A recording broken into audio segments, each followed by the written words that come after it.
So again, it's good to be with you again this Sunday, and Ben was with us last week, but Ben, I just want to say again, thanks for preaching for us 2 weeks ago. It was great having Ben share from Philippians 3. If you didn't again get a chance to hear his message, you can look at it on YouTube and watch it there. And so thanks again, Ben, for your gift that you shared with us a couple of weeks ago. And it's good to see so many other, Larry and Debbie, it's good to see you back with us. I know it's been a few weeks, so it's good to have you back with us here in person. I know we're obviously thinking and praying for Shirley right now. Several of us have had an opportunity to see her this week and hopeful to see how things progress there as well. So, in a positive way. Anyway, it's good to be with you all this morning, and we want to jump back into our next chapter here in the book of Genesis, as we're in this series entitled Beginnings, as we look at really the most, the most ancient book, that we have, or one of the most ancient books that we have in human antiquity, which is the Bible. And then you've got the book of Genesis, which is one of the earliest known accounts of human history in the world. And you could say in the universe as well, given the ways in which Moses communicates the creation account to us. And we want to continue to look at the book of Genesis so we can learn from the people of Genesis. We can learn from their stories. We can learn from their experiences. I just want to mention that when we look in the scriptures, sometimes as Bible-believing Christians, we a lot of times will read the scriptures with an eye towards the things that these people do they all do the right things, unless it's very clear that God says you did something wrong, or somebody else like Paul says you were wrong to do this. But the reality is that we look at the stories of people in the scriptures. They lived regular lives. They lived lives where they had successes and failures. And we're going to see some of that this morning as we look at the success and failure of Abram in Genesis chapter 12. And so success and failure, as we all know in this room, none of us in this room can say that you have never failed. We have all experienced failure. We have all experienced success. There's a difference to experiencing failure and being a failure, to which none of us are. None of us are failures as individuals. But we have experienced failure in our life, and we have experienced success in our life. There are countless examples of how success and failure is a regular reality of life in our world today. We can look at, I think of, it's been 30 years ago now, but if you remember the O.J. Simpson trial that occurred, I still remember being riveted I was working at a church, and we were actually watching. This was the first time that they publicized the trial on television. And I remember sitting at a staff meeting at a church with all the other staff, and we're watching the verdict be read at that trial. I can still remember that back in the I guess it was the mid-90s or something, or late 90s. But you think of someone like O.J. Simpson, who is this phenomenal NFL football player, broke records all over the place, known as the Juice. He was the Hertz guy, right? He was the guy jumping over cars in Hertz commercials and all this stuff. And yet, here what we find is a series of failures in his life that led to tragic consequences for himself and for those around him, and for others that were a part of the swath of individuals affected by his choices. You think about, so we see in that picture of a professional athlete, you see incredible success, Hall of Fame player, and yet incredible failure. Even as we're talking about the sports motif, think about how in professional sports today, everything is about winning or succeeding. We just came through the NBA playoffs, watching the Warriors win the championship, and there's just the common cultural mantra is the only thing that's important is winning. That is the culture of our professional sports environment. And so we live in an environment, well, professional athletes live in an environment, we don't, none of us are professional athletes here, but we live in this culture that communicates if you succeed, if you win, you get to keep your job and you get to get more money. But if you lose, if you fail, you are threatened. It's a huge threat or huge possibility that you'll lose your job.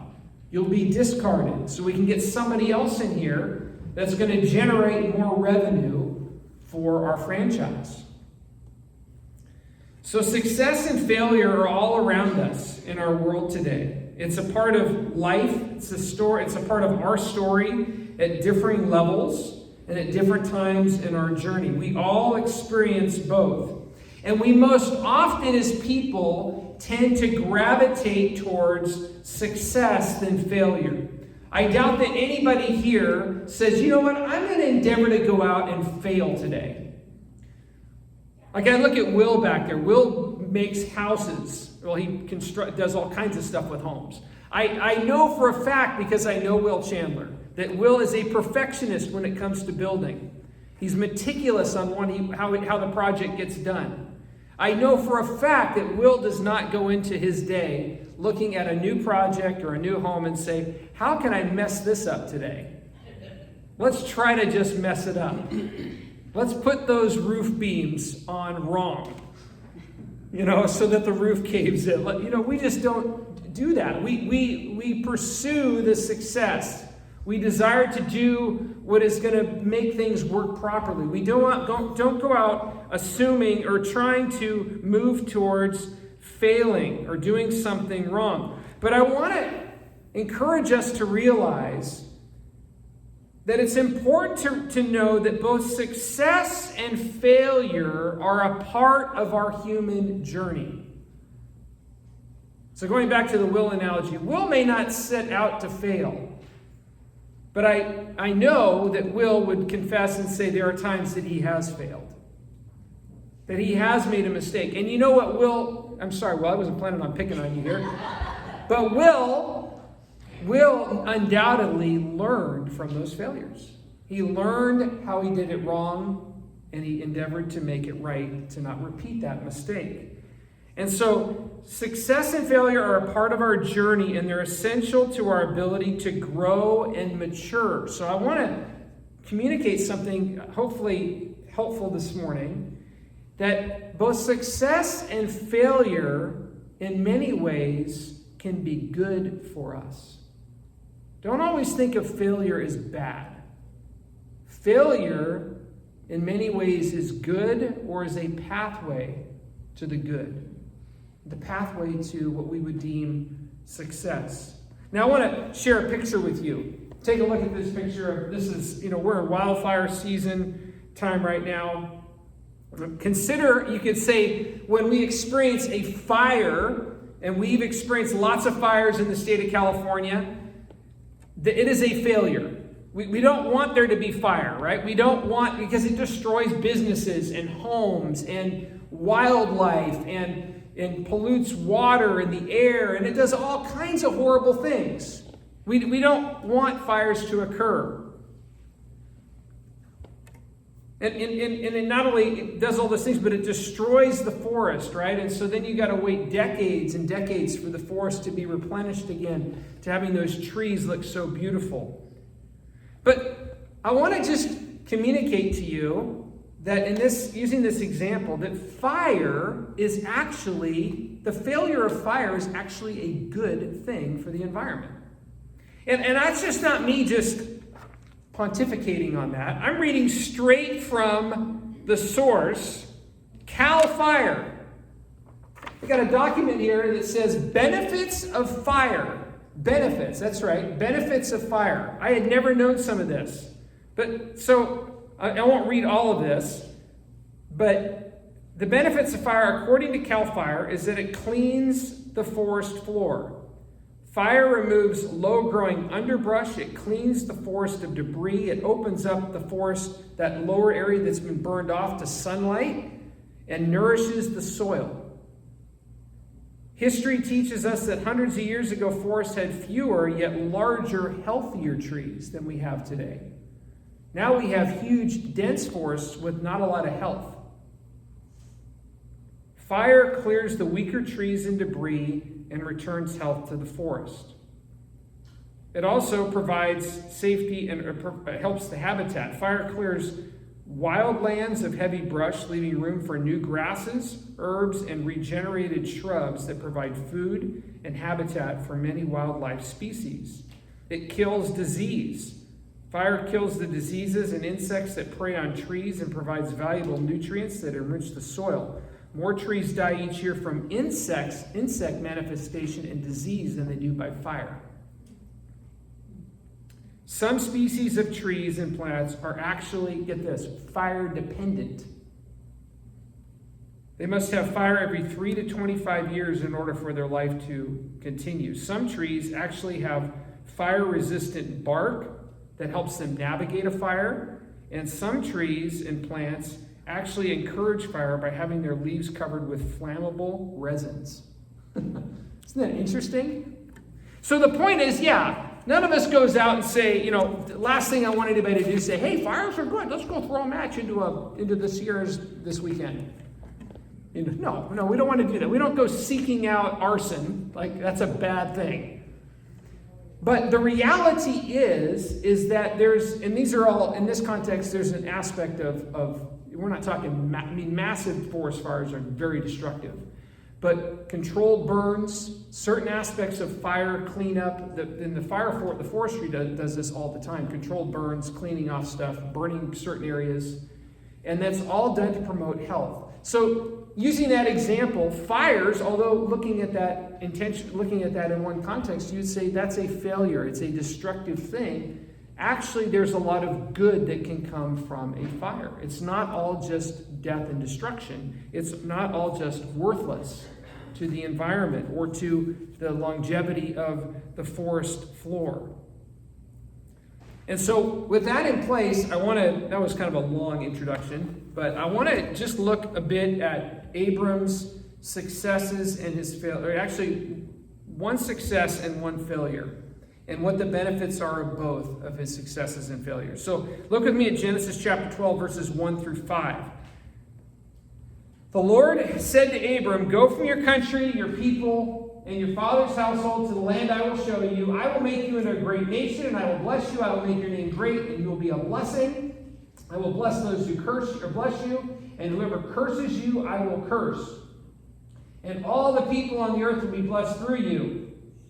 So Abram went as the Lord commanded him and told him, and Lot went with him, and he was 75 years old when he set out from Haran. So, newsflash, any of y'all that are 75 in here, older or younger, you can still, Larry's laughing. We were talking about Larry back there earlier in the service.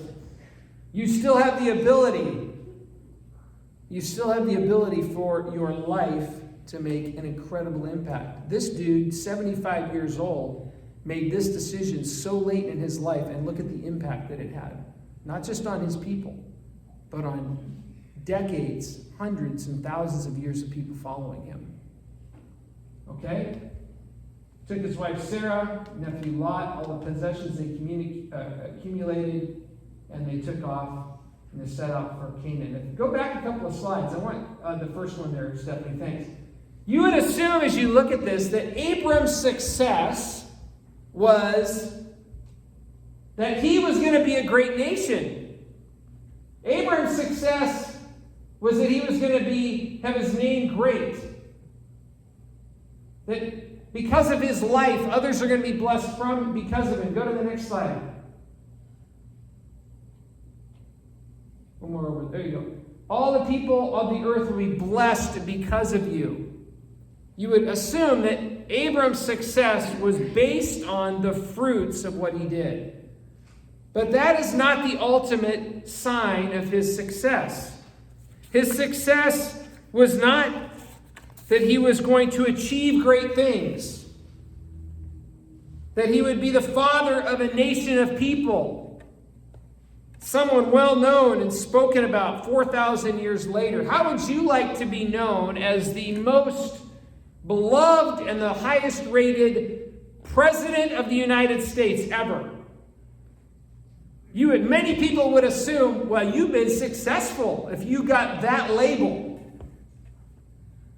In the world that we live in, we place success on the fruits of things that happen in our lives. We've made a name for ourselves. We've made a lot of money. We become popular. We have had lots of impact, you could say, on society. The world would say, yes, Abram is a success because he's the father of Judaism. But this is not his success. His success is summed up in his ability to do what God told him to do. God said, go, and he went. That's it. There's the success. I want us to understand that. Go, and he went. So, do you want to... I know as I look around there, we've lots of different ages present here.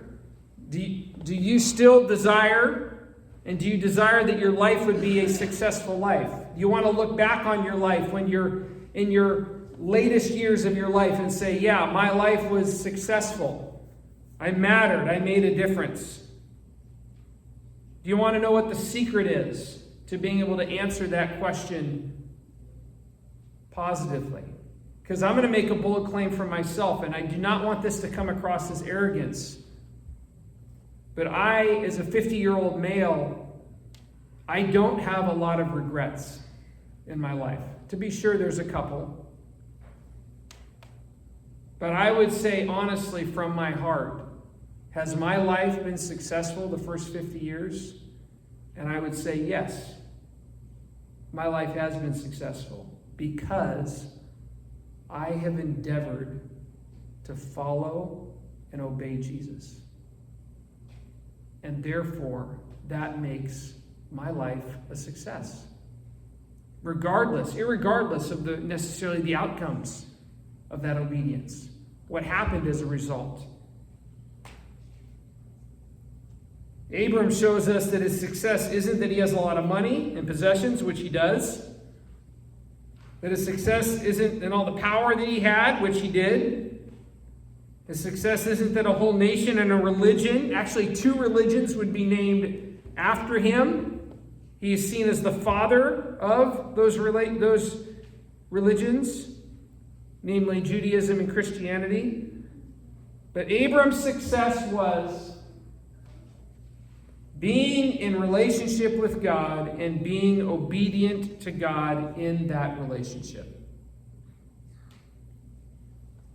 I'll say that again. It'll be up on the slide for you as well. Being in relationship with God and being obedient to God in that relationship. This is Abram's greatest success.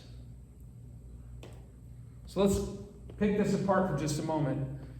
Success is rooted in relationship with God. God is the source of all life. Staying connected to Him, learning from Him, having Him lead you and I daily leads to our experience of true life. At the end of our lives, all the temporary things will pass away. But our relationship with God will remain and will continue into eternity.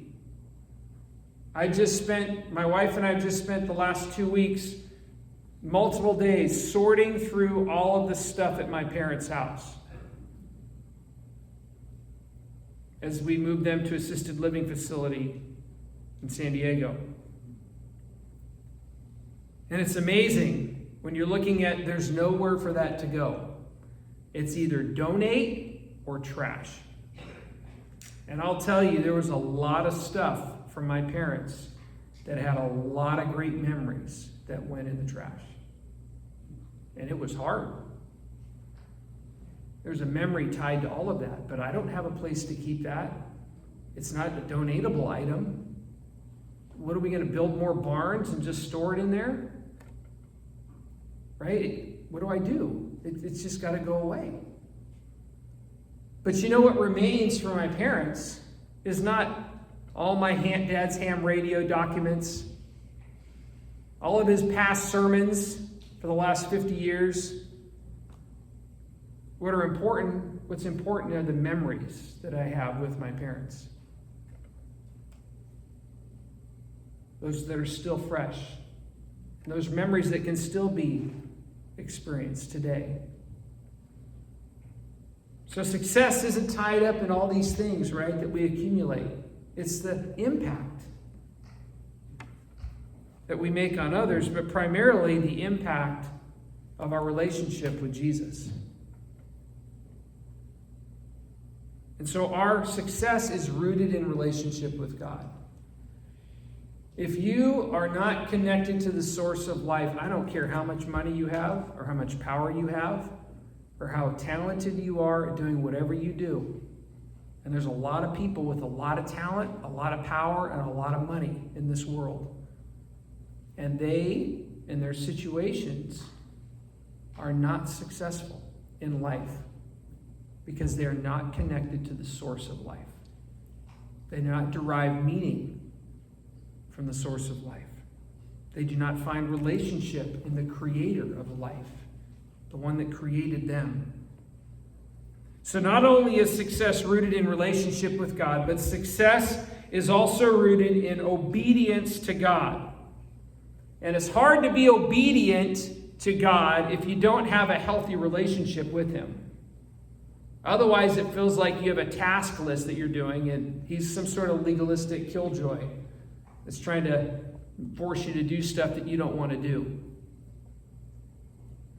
So as we have this relationship with God in place, our success is being obedient to what God asks us to do, which is counterintuitive in this world because our world places value in making a name for yourself, achieving your best potential,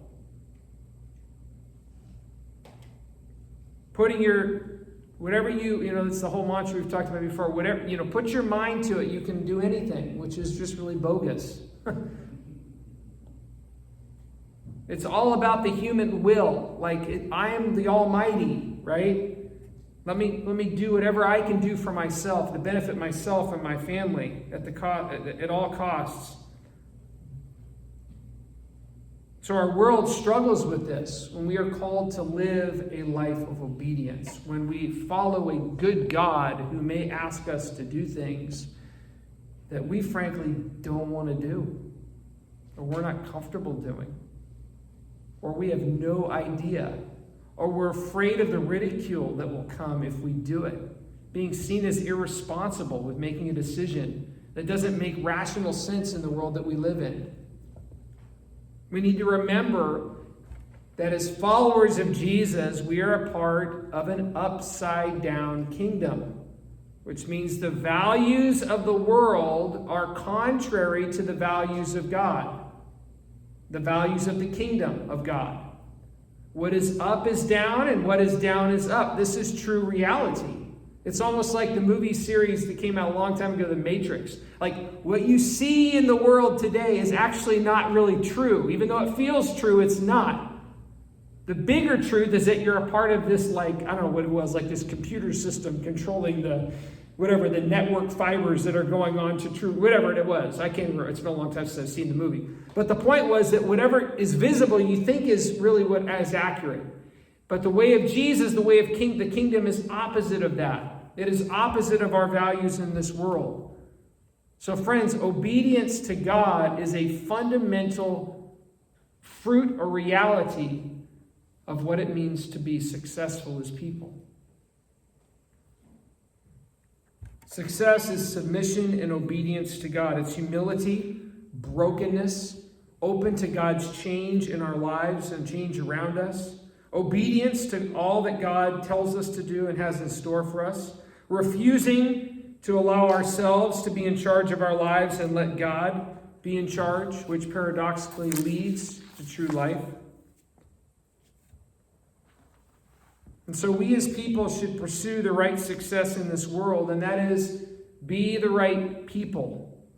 Be a person rooted and established in a relationship with Jesus at the core of your life. And out of that, be a person who is eager, that's an important word, who is eager to obey God's leadership in your life. Not begrudgingly, not like, oh, okay, I guess. Sometimes there's that, let's be honest. But what does it look like to live a life that is eager to obey what God wants us to do? Constantly on the lookout for what God would want us to do. Not surprised by crazy thoughts that may come into our minds. Or as we read the scripture, a crazy idea pops out to us. It's like, oh, wow, is God asking me maybe to do this? I don't know. Let's try it out. Let's see what God does with that. Again, success is in the obedience, not necessarily in the result.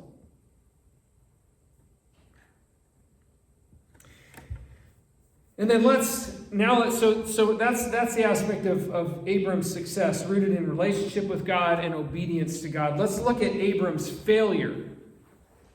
Coincidentally, same chapter. I don't know, kind of proves the point. Success and failure kind of go hand in hand. Many times can happen at the same time. Genesis chapter 12, verse 10. Now there was a famine in the land, and Abram went down to Egypt to live there for a while because the famine was severe. As he was about to enter Egypt, he said to his wife Sarah, I know what a beautiful woman you are. When the Egyptians see you, they will say, this is his wife. Then they will kill me, but will let you live. So, say you are my sister, so that I will be treated well for your sake, and my life will be spared because of you. When Abram came to Egypt, the Egyptians saw that Sarah was indeed very beautiful.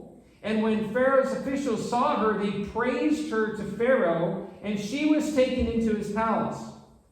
Pharaoh treated Abram well for her sake, and Abram acquired sheep, cattle, male and female donkeys, male and female servants, and camels. But the Lord inflicted serious diseases on Pharaoh and his household because of Abram's wife Sarah. So Pharaoh summoned Abram. What have you done to me? He said. Why didn't you tell me she was your wife? Why did you say she is my sister, so that I took her to be my wife? Now then, here's your wife. Take her and go. Then Pharaoh gave orders about Abram to his men, and they sent him on his way with his wife and everything he had. This is not a good story for Abram. Right? Oh, hey, Sarah, by the way, why don't you go, preserve my life, and you go be the wife of Pharaoh? I mean, just kind of treating her like a possession. That's early on in that story. Not to mention how it just the sense of his own self-preservation, taking things into control into his own hands. Notice that Abram is confronted with a difficult challenge. There's a famine. It's a big deal. And in times like these, when we experience challenge and fear, we can be tempted to take reliance off of God and put it on ourselves. I got to fix this. It's easy to trust God when I don't really have to trust God, right? I trust God, but in reality, I don't really have to trust Him much because things are going well. But when things really stink, things are in a bad situation, how easy it is for us to gravitate more to how we can fix it on our own. This is what Abram does. He takes things into his own hands. He wants to ensure his own livelihood, his own sustainability. I think he has taken trust off of God and is operating out of fear. So much so that he puts his wife's life in jeopardy. Where's the faith of Abram that led to his ability to trust God and follow His commands and leave his household where he lived, where he was from Ur, go all the way to Canaan at 75 years old? Where's that faith? This should be easy. Famine? All right, we got this figured out. No. I think the reality is that Abram probably grew a bit comfortable, probably grew a bit more content, not quite as aware of his maybe need to stay as intimately connected to God. Took matters into his own hands.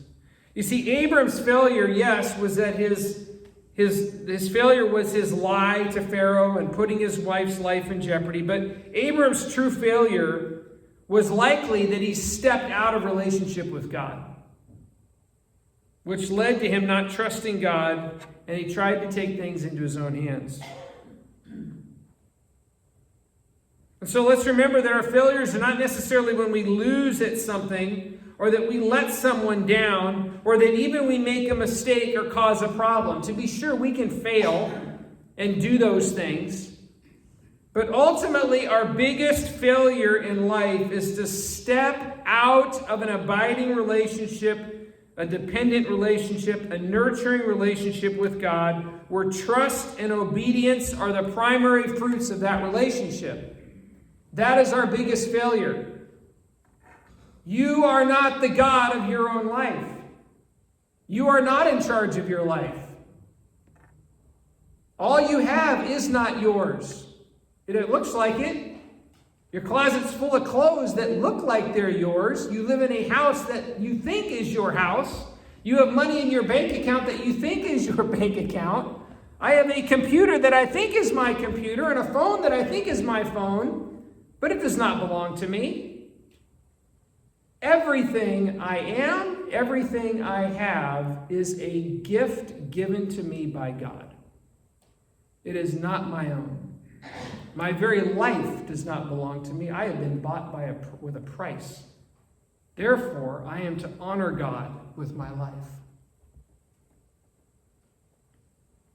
But even in this place, when we fail, when we step out of an abiding relationship with God, there is good news. Because we can actually still grow from our failures, which turns out to be a success. God does not beat us up over the head, but to be sure, He will, and many times, will experience punishment for our actions, correction. Any good parent that's worth anything corrects their children, has to make hard decisions, withholds the car keys when you've broken curfew more than you were supposed to. It's good that we experience consequences. But God is a good God who wants to teach us through our failures. And our failures can be greatest successes. So I want to, as we close this morning, I want you just to be encouraged that our spiritual journey will be wrought with both success and failure. Let's be honest about that. We are going to succeed and we are going to fail as people. And our journey with Jesus will be successful and we'll experience failure at moments. We will attempt to take control of our lives day in and day out. Despite what it may appear, failures of all shapes and sizes, even failures to trust and obey God, can be our greatest strengths in disguise. Certainly, we shouldn't go out looking to fail. I think I'm going to disobey God today because I want to see how He's going to make this better. Now, that kind of points to some deception in our own hearts, right? But as humans, we will fail. You will fail. What's important is how are we aware of God teaching us, correcting us, picking us up, dusting us off, learning from those mistakes, and moving on, in order to be a better lover of people around us. And so, as we close this morning, be people. Let's be people who seek to stay rooted in relationship with Jesus and seek to be obedient to what God's Spirit tells us to do. Whether in the written word that we read about what God tells us to do, or in everyday real time as we pay attention to the Spirit's voice in us when the Spirit asks us to reach out to that individual, Call that person. Send them an encouraging text message. Help that person with a meal. Whatever it may be, pray for that individual right now. Let them know you're praying for them. Being obedient to the voice of the Spirit of God in us. These are the markers of success.